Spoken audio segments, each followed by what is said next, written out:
Halo Bestinya Ketani, Besti kompak dengan Nikita Mirzani yang sebelumnya meminta pada kuasa hukumnya yaitu Fahmi Bahmit untuk melayangkan gugatan Wan Prestasi kepada Reza Gladys. Kini sang kuasa hukum dari Niki langsung nih yang membuat gebrakan Besti. Hal tersebut diketahui dari Julianus yang kemarin mendampingi Reza Gladys dalam undangan klarifikasi di Polda Metro Jaya atas laporan 4 orang dugaan korban produk Reza Gladys, di mana kuasa hukum dari korban-korban tersebut adalah Fahmi Bahmit. Duh, gebrakan lagi Besti. Ya, jadi seperti yang saya sampaikan tadi, pelapornya seharusnya itu kan kalau dikaitkan dengan undang-undang konsumen itu harus orang yang memakai. Tetapi ini pelapornya adalah rekan sejawat kami, Abangda Fahmi Bahmit.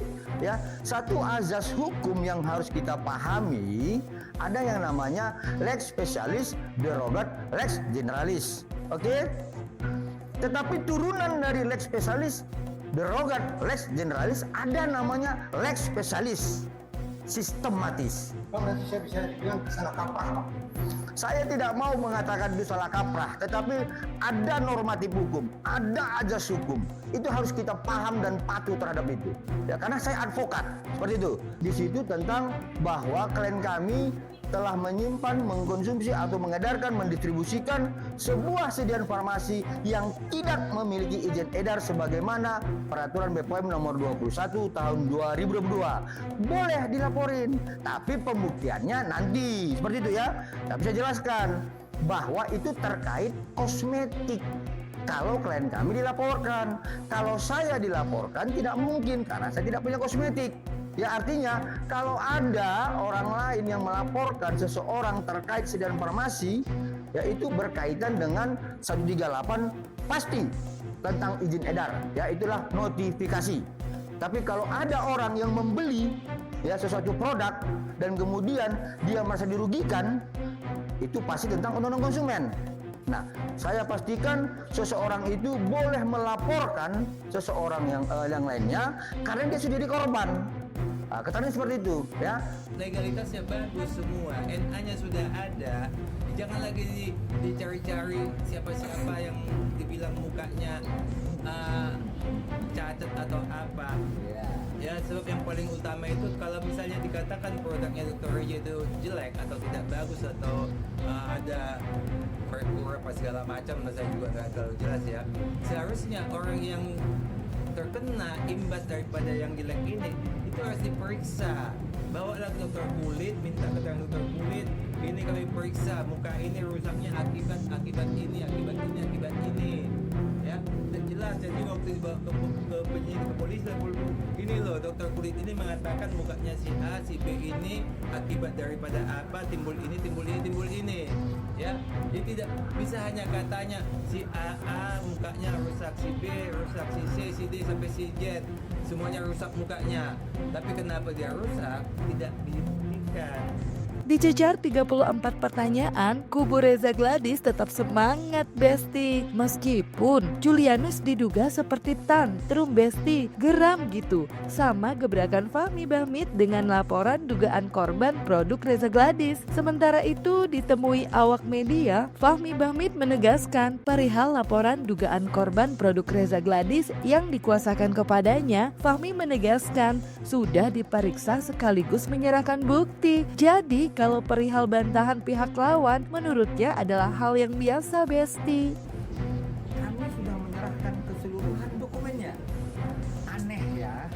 Jadi ada laporan yang kemudian dituduhkan katanya tidak mempunyai izin edar, tapi kami dapat membuktikan bahwa hari ini keseluruhan produk yang dilaporkan itu lengkap kami bawa dokumennya.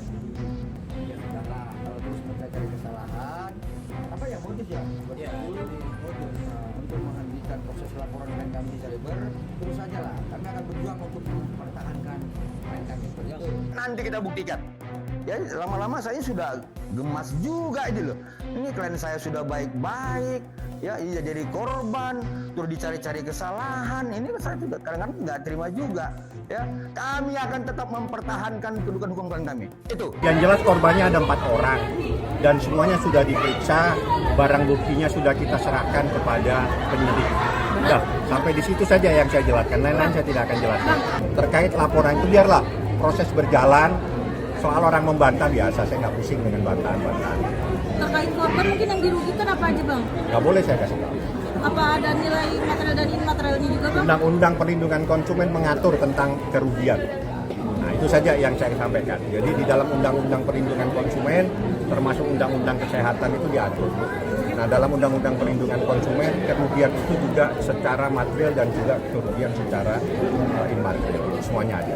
Di sisi lain, banyaknya praktisi hukum yang menyampaikan pendapatnya perihal kasus hukum yang dilaporkan kliennya Reza Gladys terhadap Nikita Mirzani diduga membuat Julianus juga sewot Besti. Sampai-sampai dia mengatakan kalau dia itu advokat bukan alpukat. Waduh. Dan di sisi lain, hal yang cukup berbeda juga terlihat nih dari Reza Gladys dan juga Nikita Mirzani. Kalau Reza kemarin harus datang ke Polda Metro Jaya atas laporan 4 dugaan korban produknya, Nikita Mirzani yang kini masih ada di rutan tetap terlihat ramai dengan support atas premier film barunya berjudul Syirik.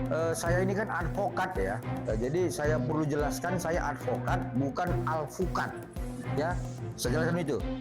Jadi kalau setiap advokat itu berbicara tentang ketentuan hukum, ya jadi juga terhadap yang sering berbicara di media mengatakan dirinya praktisi hukum atau advokat berpendapat terhadap perkara yang kami sedang tangani, ini dia PKPA di mana gitu loh.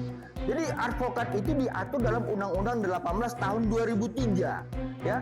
Kami di pasal 5 adalah penegak hukum. Satu. Yang kedua, di pasal 6 huruf B dijelaskan tidak boleh berkomentar yang tidak patut dan tidak wajar terhadap perkara sejawat. Kemudian di pasal 14-15 ya, saya sebagai kuasa hukum dalam perdata dan penasihat hukum di dalam pidana dari klien kami Dr. Reza dan Dr. Atobah Mufid bebas berpendapat di dalam pengadilan di luar pengadilan sebagaimana di pasal 14 dan pasal 15 Undang-Undang 18 tahun 2003. Nah, yang lain itu siapa? Ya, mereka berpendapat begini. Tapi kalau ada rekan-rekan sejawat yang lain yang mau berpendapat terhadap perkara ini, objektif dong. Jadi jangan berbicara menurut saya, penerawangan saya. Ini kan kayak dukun gitu. Nah, jadi janganlah gini, jangan berpendapat sesuai keinginan masyarakat gitu. Kita advokat itu luruskan. Di pasal 5 kan kita penegak hukum. Kalau masyarakat salah, luruskan dia. Jadi jangan sepertinya gini. Dilarang itu di advokat mempromosikan dirinya secara berlebihan. Dilarang itu. Bagaimana Mbak? Masih mau lawan aku? Tubuhku dan jiwaku sudah kuserahkan sepenuhnya untuk menghancurkan pesaingku. 2, 3, mari kita saksikan bersama peluncuran official poster film Syirik. Oke, ini dia penampakannya. Wow, luar biasa bukan? Tapi sebetulnya saya pengen lihat juga, kayak naik dikit boleh kali ya. Nah, itu dia Syirik.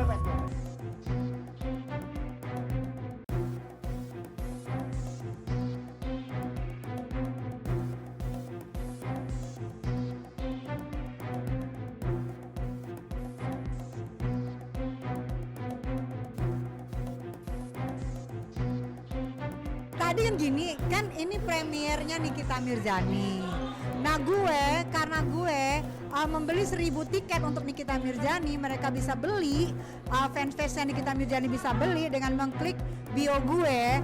Jadi gue datang di premier ini gitu. Oleh teman-teman dan semua masyarakat dalam proses film ini, saya ucapkan juga luar biasa kepada produser, sutradara, dan bintang film dalam film ini. Saya pikir itu yang bisa saya sampaikan. Titip pesan Nikita Mirzani, jangan lupa tonton selalu film ini. Terima kasih. Oke, terima kasih. Baik Bang Fahmi.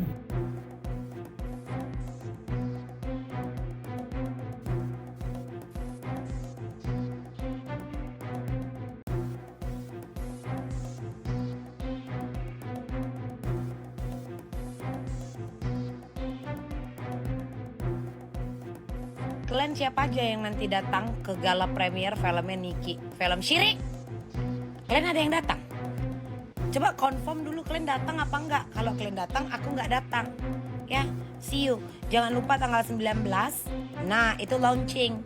Kalau hari ini itu gala premier, ya. Nggak boleh syirik. Jadi aku juga appreciate sih untuk Nick Mir ya. Aku kemarin terakhir makan di tempat dia, aku cuma pegang tangannya, jangan pernah berhenti memberi sama orang karena rizkimu di situ, gitu. Keluarga juga senang karena dengan film ini nanti meledak, ini kesempatan Niki untuk berbagi ke anak-anak yatim, berbagi ke anak-anak asuh, berbagi untuk anaknya sendiri. Si Baim tadi WhatsApp ya, kalau gua nggak ada, kan dia lagi live tuh si Baim, kalau bisa gue usahain gue datang kata dia gitu. Ya mungkin appreciate ya, karena pada waktu itu setelah aku Kak Tessa dulu, baru Baim sama aku, terus ada Malvinas yang jenguk kan. Nah mungkin nggak tahu nih, aku mau WhatsApp dia nih, jadi datang apa enggak? Diusahain katanya gitu sih. Ya mungkin bukti untuk ini loh, gua nonton gitu. Sementara itu Besti, Reza Gladys yang sudah memenuhi undangan klarifikasi dinyatakan oleh Julianus selaku kuasa hukum kalau hal tersebut diduga adalah upaya dari kubu Niki, maka menurutnya silahkan aja karena kebenaran akan terungkap, cenah Besti. Sementara itu Fahmi Bahmid sendiri yang juga melaporkan gugatan non prestasi kepada Reza Gladys untuk meminta agar pengadilan menguji adanya ingkar janji dalam kesepakatan antara Niki dan RG perihal uang yang diberikan senilai 4 miliar untuk Niki memberikan review bagus pada produk RG telah memegang jadwal sidang berikutnya yaitu 19 Juni mendatang yang beragendakan mediasi. Ia pun menyampaikan tengah mengupayakan agar Nikita yang kini masih di rutan untuk bisa hadir dalam mediasi tersebut. Apalagi diketahui kubu Reza Gladys pada sidang sebelumnya menyatakan kalau kliennya bakalan hadir, kalau pelapornya juga hadir. Seseorang itu berhak untuk melaporkannya, tapi kalau misalnya ada yang melakukan penyerangan secara negatif dan menyudutkan klien kami agar klien kami hancur, kita buktikan secara hukum. Ya jadi begini, saya kan sering mengatakan kalau advokat itu harus berbicara fakta hukum, peristiwa hukum. Jadi kalau kemudian rekan-rekan media sekarang bertanya apakah dengan sengaja menyerang, nanti kita buktikan seperti itu ya. Pidana ini sendiri mungkin udah belum tahu saya, sidang pidana belum ada jadwal yang saya paham. Oke. Jadwalnya ini kan kalau wan prestasi tanggal 19 jam 9 pagi, saya minta teman-teman datang di Pengadilan Negeri Jakarta Selatan supaya hadir proses mediasi. Selanjutnya saya juga mengajukan permohonan supaya Nikita Mirzani bisa hadir pada hari Kamis jam 9 pagi di Pengadilan Negeri Jakarta Selatan. Oke, sudah pengurusan izinnya berarti ya, sudah kita ajukan permohonan. Jadi apakah nanti dikabulkan atau tidak oleh Kejaksaan Negeri Jakarta Selatan, kita tunggu hari Kamis. Klien kami Dr. Reza dan Dr. Mufid akan datang nanti pada saat mediasi. Karena mediasi itulah mereka perlu ketemu antara klien kami Dr. Reza dengan Nikita Mirzani untuk membahas. Kalau misalnya klien kami datang hari ini, ya Dr. Reza datang, Dr. Mufid datang, dia mau diskusi dengan siapa? Belum ada lawannya, ya. Jadi bukan tidak mau datang. Tapi pada saat nanti mediasi, ya kami pastikan Dr. Reza datang, Dr. Mufid datang, dengan catatan pihak lawan bicaranya juga harus datang. Kalau mereka tidak datang, Dr. Reza, Dr. Mufid mau ngomong sama siapa? Ya, ngomong sama penasihat hukum, kami aja lah kalau ngomong sama penasihat hukum. We'll see lah ya Besti. Anyway, kebahagiaan kayaknya lagi meliputi Nikita Mirzani Besti. Karena ternyata Nikita kini sudah bisa dijenguk oleh keluarganya. Bahkan disampaikan oleh Fahmi Bahmit pun dalam premier film terbaru Nikita, keluarga Nikita juga hadir. Terlihat dalam story Instagram Nikita, di mana banyak yang mementionnya di film barunya tersebut. Dan gak lupa ucapan terima kasih pun disampaikan oleh Fahmi Bahmit kepada mereka yang telah mendukung Nikita dan film barunya tersebut Besti. Sementara itu Dede Tarot justru memprediksi bahwa Nikita bisa bebas dalam waktu 3 bulan. Apalagi ia melihat aura Niki lebih terlihat bagus saat di rutan dibandingkan saat masih di Polda Besti. Seingat saya sih boleh, tapi yang menjenguk pada jam-jam batasan yang wajar, jam kerja dari Senin sampai Kamis, jam 9 mungkin sampai jam 3. Tapi ya itu nanti, ada kalanya kan mungkin dia lagi capek atau apa. Jadi ya memang harus kita sampaikan kepada petugas apakah kita berkenan untuk kita besuk, karena pada saat kita besuk mungkin dia istirahat. Jadi memang kita harus berkomunikasi dulu. Saya juga pernah datang dia lagi istirahat, saya balik. Bagi saya tidak ingin mengganggu orang yang lagi istirahat. Untuk kondisinya apakah jauh lebih sehat atau seperti apa Bang? Ya kalau sehat alhamdulillah sehat walafiat, nggak ada masalah. Sepertinya ada keluarga, tapi kan saya nggak tahu, ini begitu banyak manusia di sini. Oke, Bang, untuk sidang Anak-anaknya sendiri apakah sudah menjenguk juga Bang setelah Sepertinya ya, sepertinya sudah. Tapi kan saya yang begitu biasanya dengan TAT ya. TAT orang kepercayaannya Niki terhadap anak-anak ya. Dia semua yang ngurusin lah.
Bang, hari ini kan Tessa juga memberikan 1.000 tiket untuk Niki sebagai dukungan juga. Ini gimana nih Bang? Ya terima kasih banyak kepada siapa tadi namanya?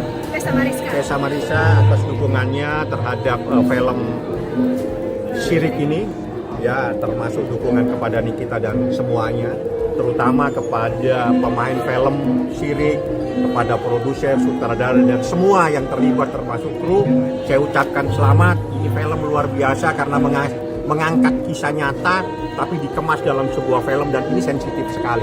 Tapi ini luar biasa karena tidak sama sekali menyinggung persoalan syariat, tapi hanya persoalan budaya. Budaya itu digali kembali, dituangkan dalam bentuk film. Ini luar biasa. Ini ide yang sangat brilian buat saya. Nikita menjadi bebas atau tidak dalam waktu cepat? Saya lihat dulu. Saya kebetulan saya tidak bawa tarot ya. Jadi saya lihat dari telapak saya dulu. Cepat atau tidak? Kalau saya lihat di sini lagi proses ya. Dan kalau saya perhatikan di sini banyak bukan banyak bantuan, tetapi benar-benar sedang diproses mencari data-data yang valid ya. Dan kalau saya lihat di sini dalam waktu, mudah-mudahan prediksi saya tepat ya, dalam waktu 3 bulan dari sekarang bisa keluar. Ya kalau saya lihat di sini lebih bagus di rutan ya untuk auranya. Dia lebih mungkin gimana sih sekarang lebih legowo, lebih menerima semua yang terjadi ya gitu. Dan ini semua lagi diproses semua sama pengacara. Itu sih yang saya perhatikan ya. Gitu. Yaps Besti, melihat gebrakan kubu Nikita yang kayaknya diduga cukup berhasil bikin kubu lawan jadi tantrum. Apakah hal tersebut bakal bikin kubu RG kelelahan? Atau justru membuka peluang RG untuk membuktikan bahwa ia yang akan jadi pemenangnya? Jangan lupa like, subscribe biar bisa dapetin video berita kece lainnya. Cuma di Kata Ani Besti. Pasti Kata Ani dong.